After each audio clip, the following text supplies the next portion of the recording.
Boa noite, pessoal. Está começando mais um Conexão Inter.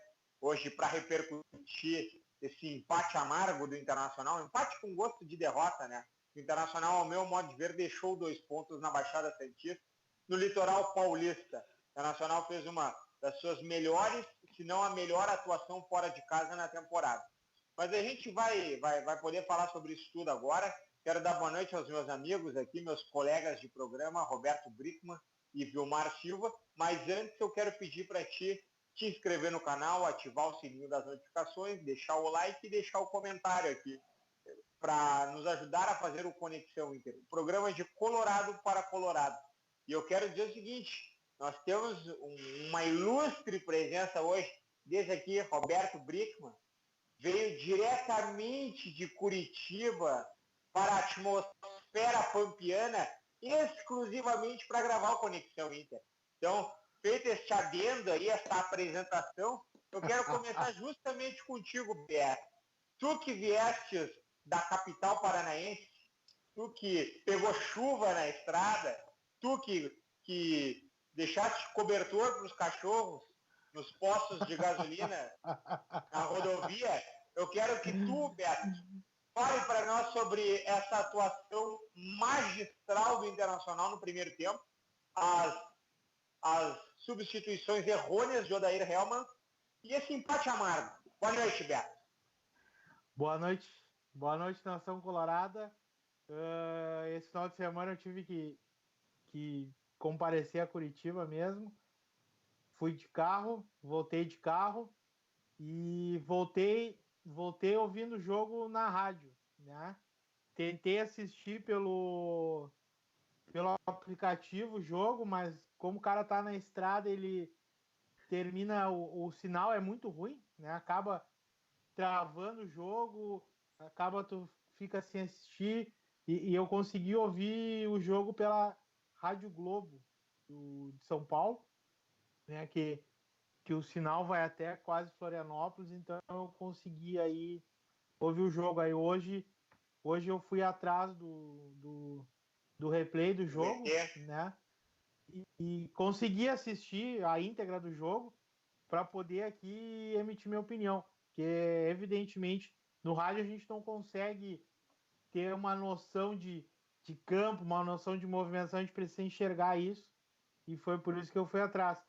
E eu entendo que o Inter, evidente que o jogo se desenhou para a vitória, né? O Inter fez em campo para ganhar o jogo, mas a gente tem que sempre ponderar que era o Santos, né? O Santos aí hoje um dos xodós do futebol brasileiro, né? Em razão do seu treinador. Principalmente pela questão do seu treinador. Exato. E além disso, o Santos, no ano, é o clube que tem o melhor aproveitamento dentro de casa, né? É um clube que, assim como o Inter, faz valer o fator local, e o Inter conseguiu dominar esse adversário, e pelas circunstâncias do jogo foram 2 pontos desperdiçados. Só que pela tabela, pelo campeonato, o Inter ganhou um ponto, e é um ponto que tem que ser muito valorizado, é um ponto que poucos times farão na Vila Belmiro, né? Então eu começo a enxergar o Inter uma equipe madura, uma equipe que sabe sofrer, uma equipe que sabe dominar o adversário, e com o Paulo Guerreiro, eu sempre quero destacar o Paulo Guerreiro, o Inter começa a impor medo na zaga adversária, impede que o adversário faça aquela pressão final com 9, 10 no campo de ataque, porque o Paulo Guerreiro, é evidente que não terminou o jogo, né? Acabou o Sobis no lugar dele, só que fica esse medo incrustado no zagueiro e impede aí que o Inter tome muita pressão.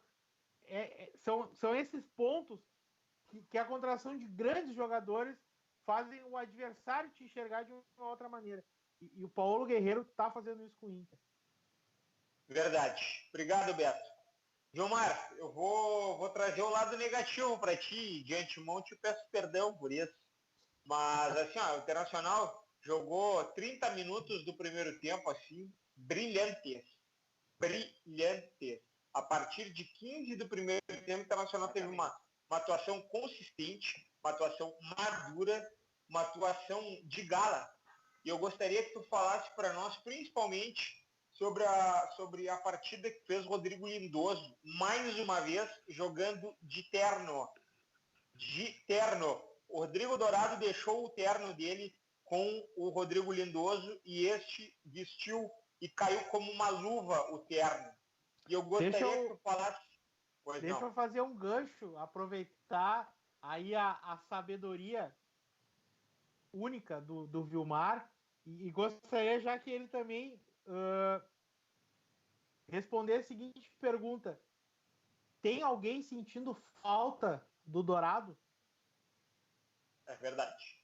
Até porque o Rodrigo Lindoso ele deu uma coisa ao meio de campo do Internacional que nós não temos com o nosso capitão, né?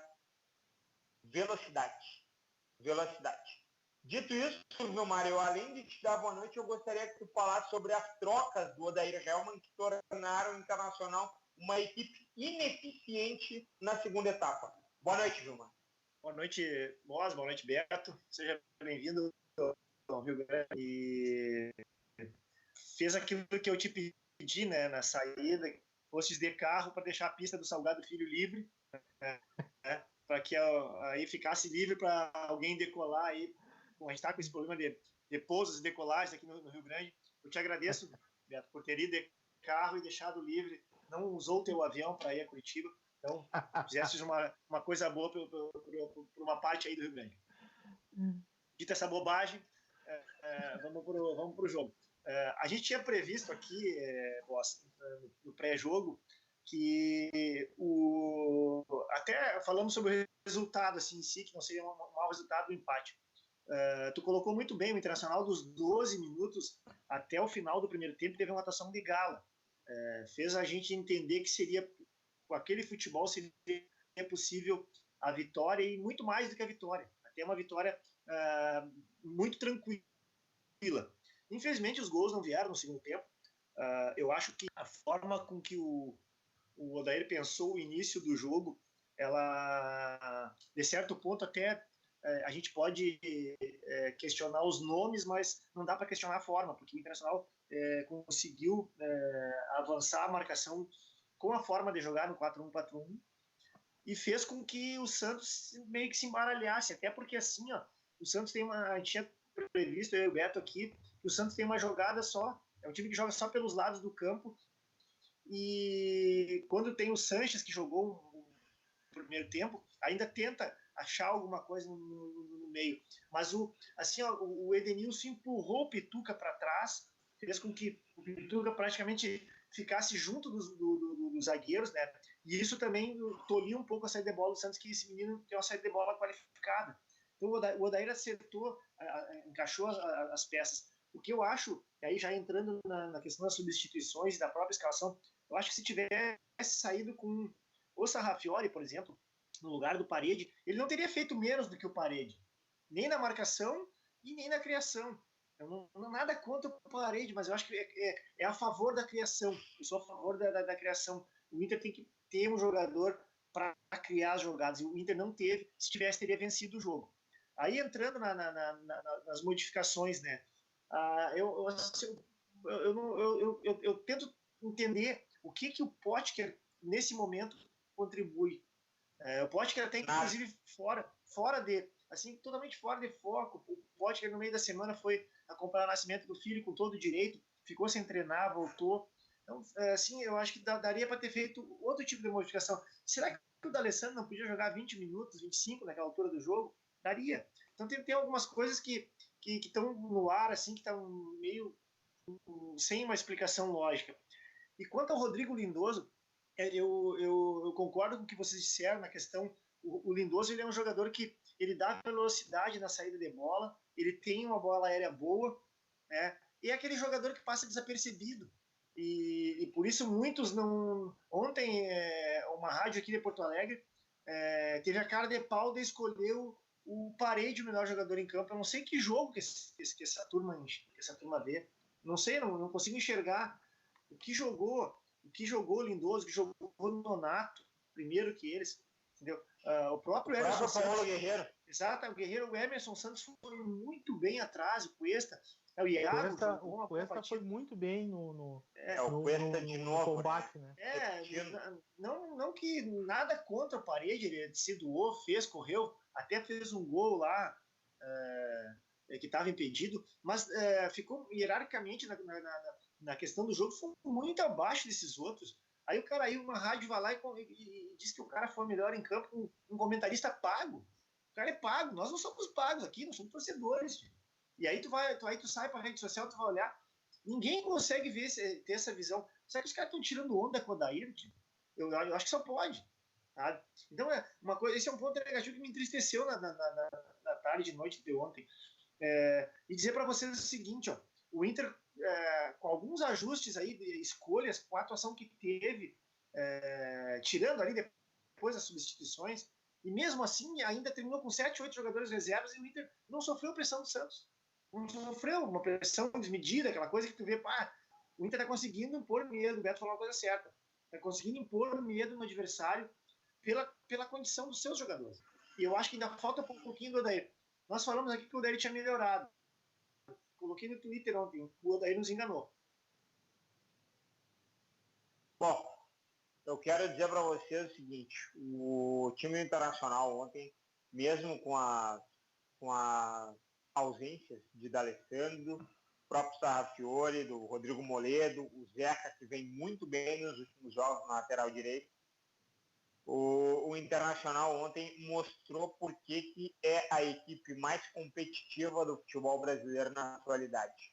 Na saída de campo, na derrota para o Palmeiras, o Bruno Henrique disse: Internacional foi a equipe mais difícil que nós enfrentamos na temporada. O Santos do Sampaoli, no caráter do próprio treinador argentino, ontem disse: o time do Internacional é extremamente duro de ser batido. Exatamente, Bossa. O time esse aí que tá com voo marcado e não decola nunca. Não sei se pelas condições climáticas do Rio Grande do Sul, perdão. Não sei se... Eu acho que é uma campanha de apoio à Avianca. Pode ser. Esse time que não decolou aí, não nos venceu no Campeonato Gaúcho. Foi campeão em cima da gente nos pênaltis, sem anotar um tempo sequer contra o Internacional. Ganhou no primeiro, na fase inicial do campeonato contra os reservas nossos. E ainda assim fez um miserável gol só. Esse time aí mostrou, aliado ao depoimento do Bruno Henrique, do Palmeiras, e também ao Sampaoli, e também Abel Carlos da Silva Braga, também, quando esteve aqui no Beira-Rio, disse que era normal perder do Internacional aqui, que o Inter era uma das equipes mais difíceis de se jogar no futebol brasileiro. Eu quero dizer que, para mim, a atuação de ontem, ela corrobora com o que eu penso da evolução tática da equipe do Internacional e, principalmente, a maturidade que a equipe vem atingindo dentro do ano. O Internacional dá mostras de que aprendeu a jogar dentro e fora de casa. O Internacional hoje é uma equipe madura, uma equipe consistente, uma equipe, como bem lembrou o Vilmar, e como bem lembrou o Beto também, é uma equipe que sabe sofrer.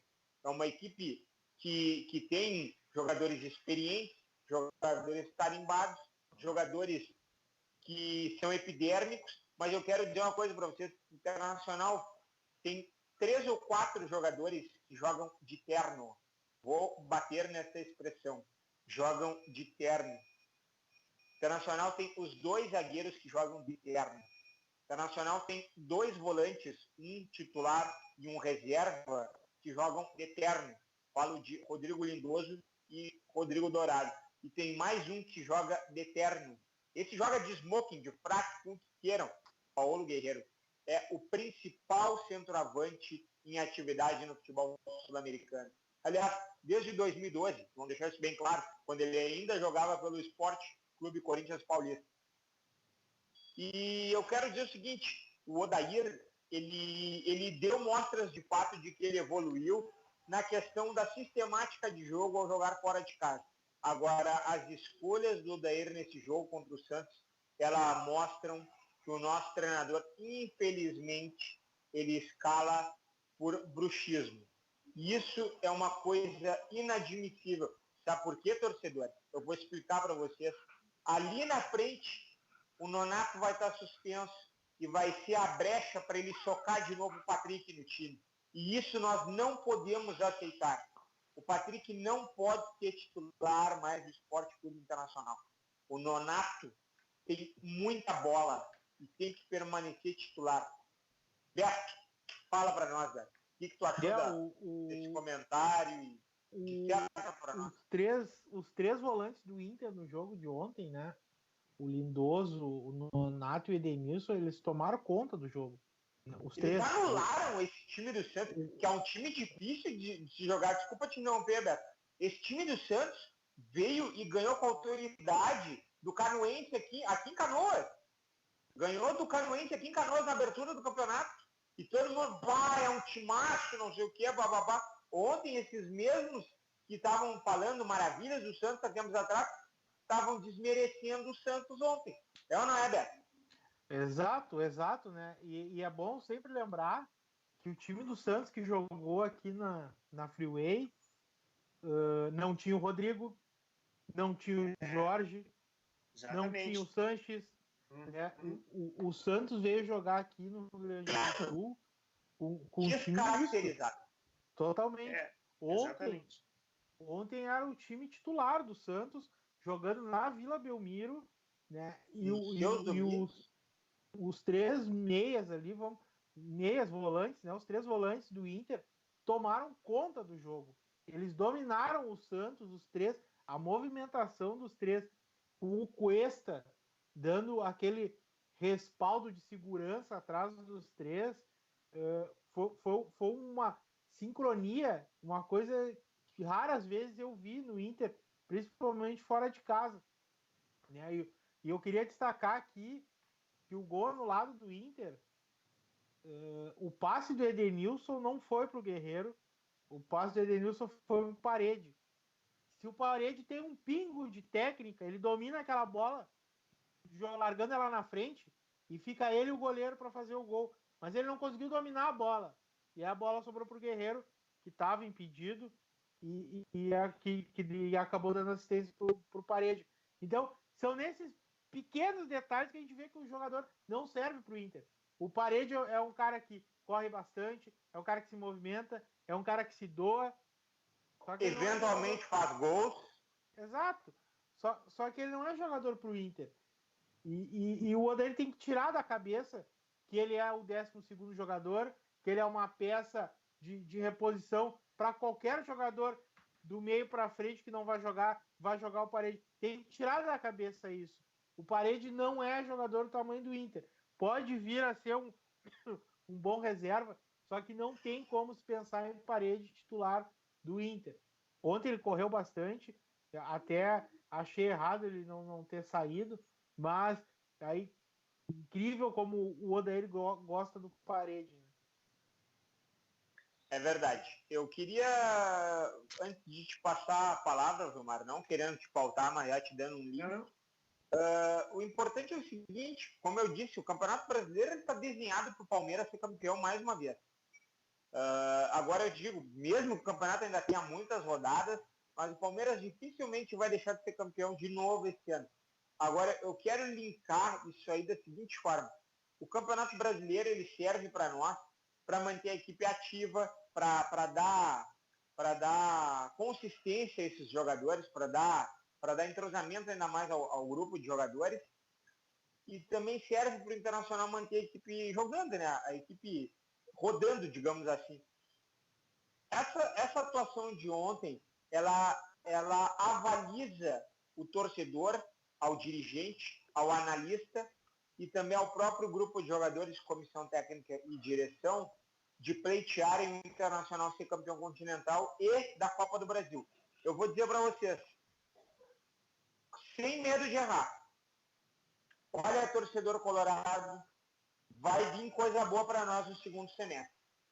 Eu não sei o que nós vamos ganhar, mas ou a Copa Libertadores ou a Copa do Brasil Internacional vai levar. Pela forma como joga a sua equipe hoje. Eu tenho convicção que o Internacional vai ser campeão de alguma coisa. Gilmar. Cara, eu também eu sou partidário desse mesmo pensamento.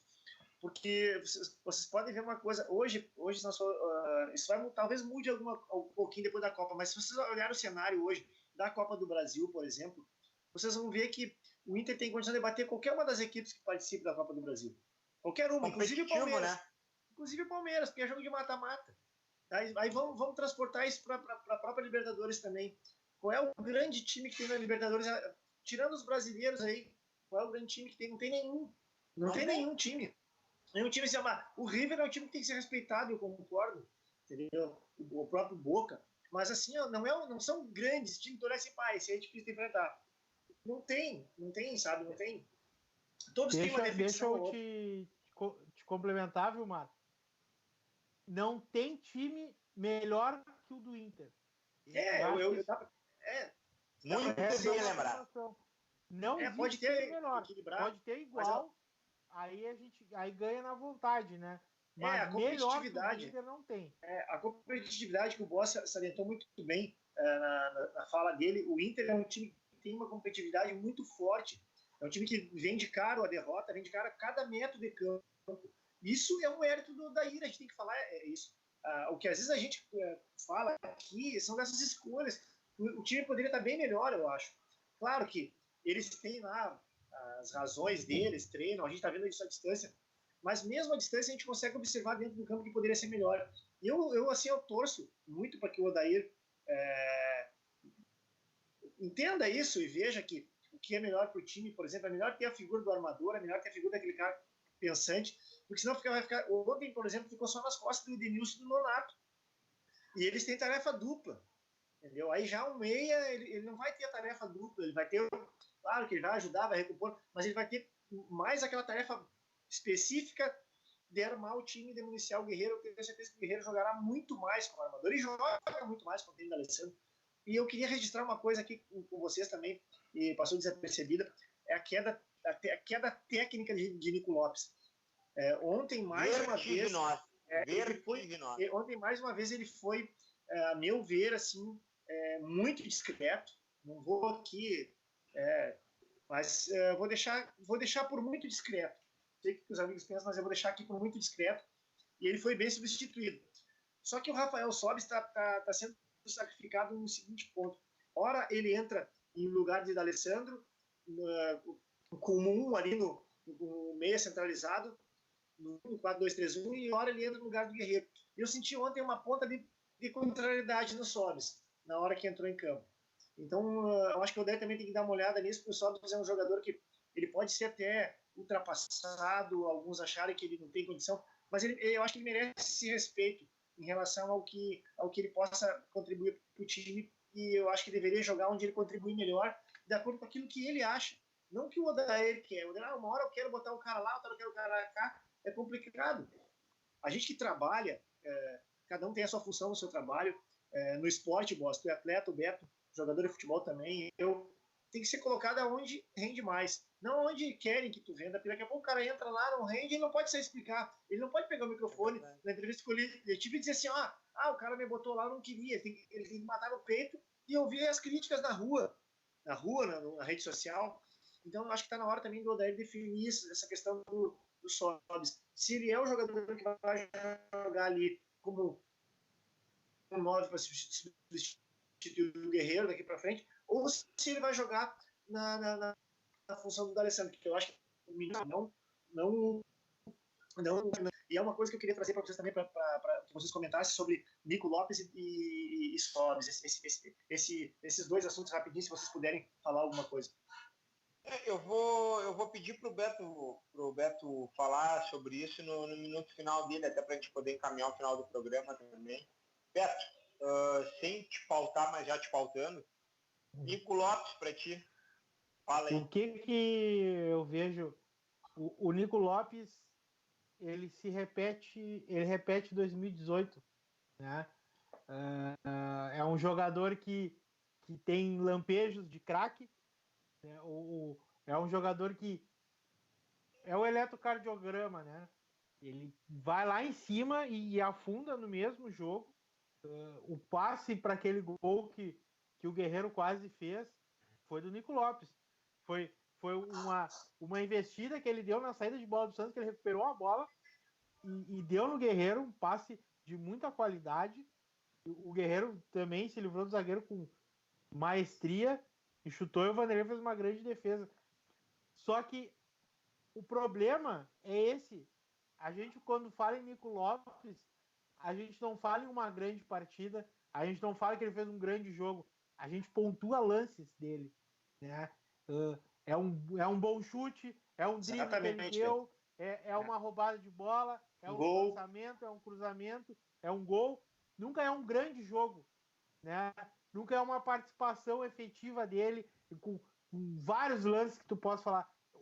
E o Nico Lopes, ano passado ele já foi assim, e eu sempre pontuei essa questão da gente não poder defender, não, mas não poder acreditar ou jogar todas as fichas no Nico Lopes, porque ele é um jogador que, por muitos jogos, ele não toca na bola. Ele some no lado do campo e ali ele fica. Então, ele não pode ser o craque do time. Né? Eu já fui muito criticado. Um dos protagonistas, né, Beto? Exato, eu já fui criticado pode esperar bastante. O protagonismo dele.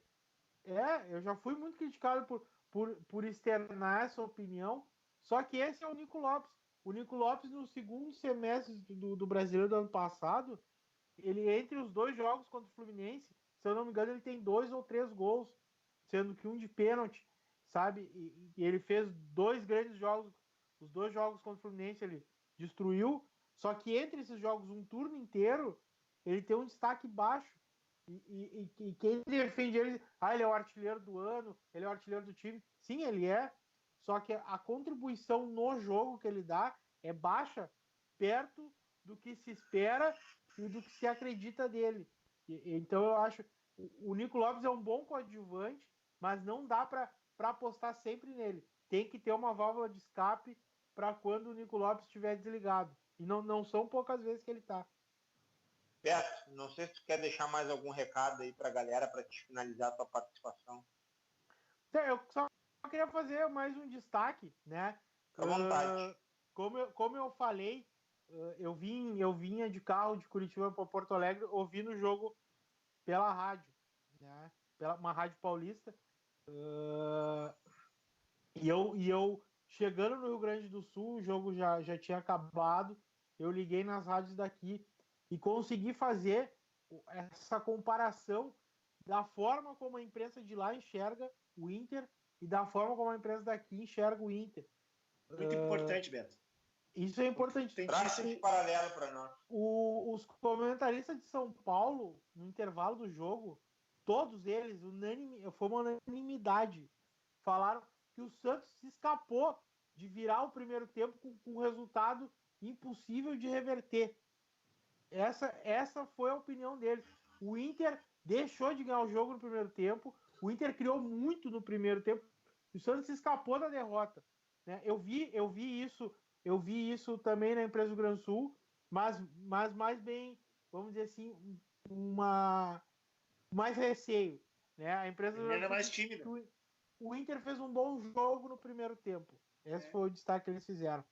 Com relação ao pênalti, que o juiz voltou no VAR, eu queria dizer, o Caicai agora com o VAR ele não tem mais vez, né? Mas a imprensa a rádio que eu estava escutando, eles foram unânimes. Na hora do pênalti, na hora que o juiz apitou, já tinha gente dizendo que não tinha sido e que aquilo era lance para chamar o VAR. Na hora que o juiz apitou o pênalti. E aqui no Rio Grande do Sul a gente vê quase que a maioria dizendo que foi um erro do VAR, que foi pênalti, sabe? Essa diferença que a gente tem que estar sempre atento. A imprensa daqui sempre vai opinar contra o Inter. Eu passo a ter mais certeza quando eu começo a escutar rádios de fora e vejo a opinião deles totalmente discrepante ao que o pessoal daqui fala. E o próprio Sandro Meirahit, eu comecei a ver os lances também por outras emissoras. O Sandro Meirahit estava na Globo. Ele, antes do VAR, ele disse que não tinha sido pênalti. Na imagem ao vivo, vamos dizer assim, né? E a imprensa daqui segue afirmando que o VAR errou. Então, é mais uma reflexão que eu deixo para quem está nos assistindo aí. Por que a imprensa trata o Inter dessa forma? Boa noite para todo mundo. Né? Obrigado, Beto. Vilmar, seu destaque final aí. Cara, eu vou só dizer uma coisa como destaque final. Eu quero deixar aqui um questionamento. As coisas que acontecem no Inter internamente, que depois elas vazam a conta-gota, eu gostaria muito que fossem colocadas às claras. Assim. Hoje surgiu uma notícia de que o Sarrafiori teria pedido para não jogar porque sentiu uma dor daquela pancada que ele levou com o Potker aqui no treinamento antes deles partirem para Santos. Isso foi meio que colocado na imprensa depois de que aconteceu uma enxurrada de críticas, né, à escalação do Parede. Então, eu gostaria que fazer um apelo aqui para que essas coisas, quando acontecessem, que não tem mal nenhum, que fossem divulgadas, que daí isso diminuiria, assim, as críticas, né, em cima de algumas coisas, algumas escolhas que o Odair faz, alguma coisa. É aquilo que a gente fala. Às vezes a gente não sabe aquilo que acontece, mas se eles têm essa condição, e hoje, com a velocidade da comunicação, seria legal que colocassem nessa situação, o cara sentiu uma dor, o cara não tem condição de jogar, daí ficaria mais legal do que ficar todo mundo criticando e depois vem uma notícia dessa, a gente não sabe se é verdade, se é mentira, o jogador não veio a público também dizer que não, mas eu vi hoje em 2 rádios aqui do estado que o Sarrafiori teria pedido para não atuar com receio dessa batida que ele levou aí no joelho. Então, o meu recado seria esse, boss, final, que esse tipo de coisa, se pudesse ficar mais claro, que daí as pessoas poderiam tirar uma conclusão um pouco melhor, né, e um entendimento melhor do porquê, às vezes escala o Beto, não escala o Boss, escala o Vilmar, não escala o Beto, entendeu? Ficaria mais legal. Esse é o meu recado final, e até a próxima. Um abraço a todos, boa semana. Quarta-feira tem um jogo que não é jogado, mas a gente vai passar. Isso aí, obrigado, Vilmar, boa noite. Eu vou utilizar o meu minuto final para falar sobre o Nico Lopes também. Nico Lopes, que tem muita gente que me critica porque eu digo que é um jogador que não serve para o Internacional, cada vez mais ele avaliza a minha teoria.